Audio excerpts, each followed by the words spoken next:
Welcome. This is a recording of adults playing or talking about tabletop games. This means that adult language and/or themes may occur within that could be seen as inappropriate for younger audiences. Thank you. Hey guys, Verci here. I just wanted to go over tonight's session. We finished about 30 minutes ago, and I wanted to talk about it. I felt that tonight was a whole lot more what I'm used to and what I was looking for as far as the group. We had a couple hiccups in the session, but overall, I was really happy with where it went. We had a good bit of RP. We had some combat that was really like rewarding and enjoyable. The players enjoyed it a lot, and overall, it was really nice. As far as things that went wrong, I made one mistake on the zombies. I hope you guys enjoyed the cool resurrection mechanic that I put into it. That one's really easy, just so you guys know. If you want to add that to any type of game, all you do is you want to hack off about a third of the zombies' starting life, and when they die, bring them back with any like armor or damage reduction and HP, half of what they started with. So my zombies started with 10 HP, they came back with 5, and their damage reduction, their dexterity, and all that kind of stuff was half as well. You want to keep their hit about the same, just so they can continually be a threat, otherwise the players don't feel that them coming back is anything dangerous, but it's a cool mechanic. So they responded great to that. They really enjoyed it. The mistake I made was I accidentally was reading the armor and the damage reduction wrong. I actually like flipped them. So for I think it was the first 2 rounds of combat, all the zombies took 8 less damage to everything that they received, and that was really bad. It made them super like near impossible to kill. The players were still doing fine with it, but a couple of those zombies should have went down a little bit faster, which would have sped things up a little bit as far as getting to the RP and letting the players really get involved. But once they started to figure out how to deal with the zombies, I realized my mistake when they got to the hall, and that's why like things started to drop. And then they had the really great mechanic after Ichabod threw his vial. A bunch of zombies went down, and they're like, "Oh man, this is fucking easy." And then I brought them all back up the next turn. It was awesome, their reaction. So that was my error of the night. One thing I ran into, which I wasn't quite sure what to do with. I've never dealt with player indecision at the level that I had it at, and the choices I made to try to speed it up didn't work. Which I guess because I'm used to a little bit larger group. I'm used to about 6 players versus 4. That was a real problem for me, and I had no clue how to deal with it. Basically, if you saw, it came down to 3 choices. You had choosing with Sebastian, you had choosing with Ichabod, or you said, "Fuck it, we're gonna I don't care, we're gonna leave, and hopefully we can make something of this." And I originally didn't think of the third option. Kiro playing Ren actually thought that up. She kind of was like, "Fuck it."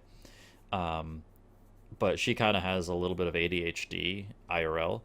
I wouldn't say that she actually has it, but it just kind of feels that way. So like after she realized that this conversation was going to go on a long time, she kind of has this like confrontational situation with Sebastian, and Sebastian just kind of calls her out on it, and she's like, "Fuck it," and so she leaves. And what happened was the players couldn't decide which of the 3 choices to pick. And it was really brutal. I tried pushing them. I tried like forcing them into the situation, but I never wanted the situation to reach the point where the NPCs made the choice for them. I wanted it. It was really important to me to make it up to the players. The problem is that the players, particularly Foxy playing Flowers and Zach playing Zeke, they would not make a proper choice. You know, at a certain point, it kind of realistically came down to 2 choices. No one was going to side with Sebastian. That became semi-apparent about halfway through.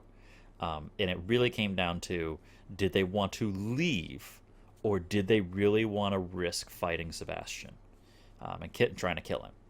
And for as bloodthirsty as Flowers was in the last session, and I think I missaid his name a little, like 30 seconds earlier.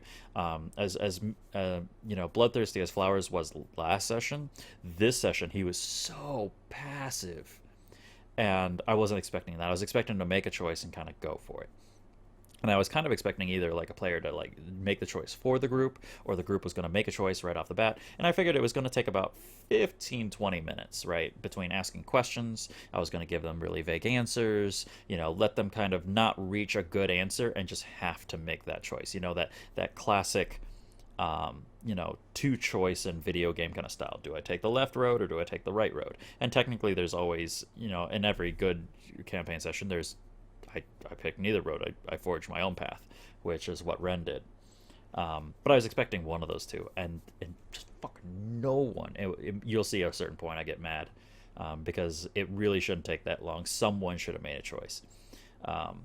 Which I kind of talked with them afterwards, and I was like, listen, guys, like I'm not going to fuck you with that choice. Like, I obviously put this choice in front of you for you guys to pick it and to enjoy the consequences of your choice, and the indecision coming from two of our people really threw it for a loop, because that's half the group. If you have like 6 people and 2 people don't make up their mind, it's okay. You got 4 other people. Also, none of them are a very alpha male type person in general, so like we don't yet have a group leader in their group, which is another thing that I guess the group dynamic is a little bit missing, because they're all new players and all of them aren't in that kind of personality.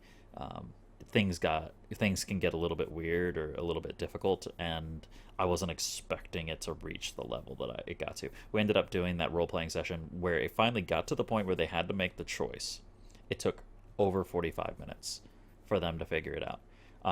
I'll, at least as far as the video is concerned, you probably already watched it by the time you're watching this, commentary, but I left the whole thing in there,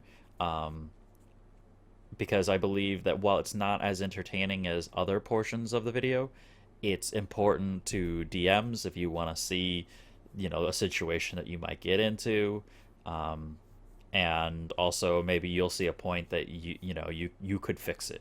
Obviously, Verci should have done this, and that's cool. Fantastic. I'm sure by the time you actually see this video, I probably would have figured it out myself. But good on you, and now you know how to deal with that situation too. But I wanted to leave it up there for you. Other than that, it was a really good session. I was really happy with the characters. I guess you could technically say there's another mistake of, I never made a really visible or audible difference between the 2 NPCs of Ichabod and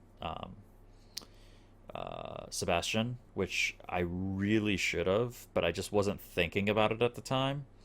Part of the problem was I originally wanted to try to figure a way to do a voice act of Ichabod behind the mask, and I never fleshed out that idea. And then I introduced Sebastian, which is supposed to be kind of the opposite ego, and you'll see that in thing, one's yin, one's yang.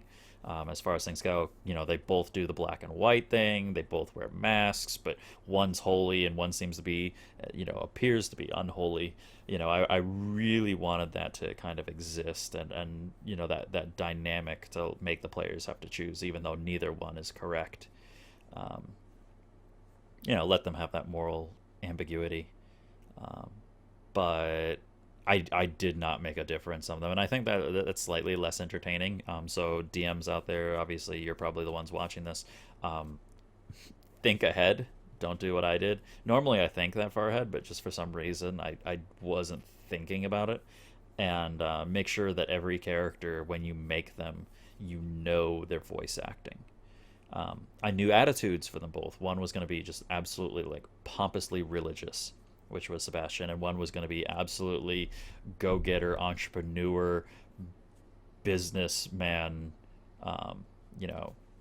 go-getter, which was, Ichabod. It's all about the end line. Tell me how this ends. And so that concept's there, but I really should have added a little bit more voice acting in there. Maybe given one like a country accent, or slightly southern twang, or just something to differentiate them. Because occasionally there's one point where I have them banter back and forth, and that's when I realized, and you actually catch me. I pause for a second as I realize that the voices are identical. I was like, "Fuck! I am an idiot." So don't learn from my mistake. Don't do it, and make sure that you have, if you're not good at accents or something like that, at least the pitch. I would have made, and you'll see I slowly start to do it with Sebastian. I make him a little bit gruffer as I'm describing his voice. I try to make him a little bit gruffer, a little bit lower in voice, so that when he starts talking, he's talking like this, and then Sebastian's talking more like this, and that's my normal voice. And so like I tried to do that, but then I was forgetting. It was kind of like a foregone conclusion at that point. I fucked it up. But it won't matter, because one of the bitches is going to die in the next session, which you all will see when it comes out. Other than that, guys, you all have a great night / morning, or whatever time it is, and enjoy the next session when you get to it. Bye.